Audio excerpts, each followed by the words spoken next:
เจ้าสบายดีมื้อนี้พวกเฮาสิมาแนะนำการนำใส่จักร2เข็มมอเตอร์ใหญ่ยี่ห้อของแก๊กรุ่น58450C-003ส่วนมันสิเป็นแบบไรนั่นเฮาเบิ่งฟังสัตว์ของมันเลยเนาะจุดนี้คือจุดเติมน้ำมันของมันเติมน้ำมันอยู่นี่L ก็หมายถึงล็อกซ้ายหมายถึงล็อกขวาล็อกเสาเข็มเนาะให้ลงซ้ายหรือลงขวาถ้าเอามากลางมันไม่ลงเข็มหูเนาะเอามาลองยิบบ้างเนาะ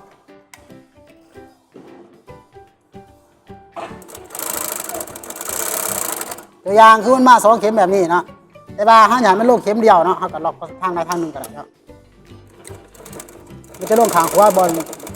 ดวงเดียวเนาะเสานี้มันจะบ่ลงเนาะถ้าว่าเขาอยากมันลงเบือกซ้ายเนาะตัวอย่างเนาะเขาหน้าวนเขาก็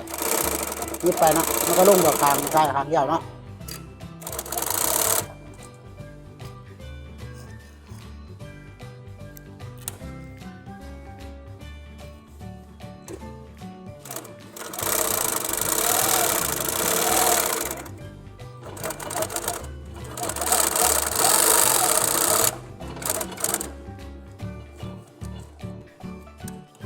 จักรุ่นนี้มันจะใส่งานสะดวกขึ้นเนาะ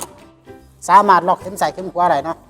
เวลายิบแล้วมันออกหน้ามาหน้าตาแบบนี้เนาะก็คือ2เข็มคูมันจะเรียบก็ปักเข็มเดียวเข็มนึงจะบ่ปักเนาะคือแบบนี้เนาะถ้าว่าลูกค้าท่านใดสนใจจักรุ่นนี้สามารถติดต่อได้ทางบริษัทเอ็มไทยของพวกเราเนาะขอขอบใจ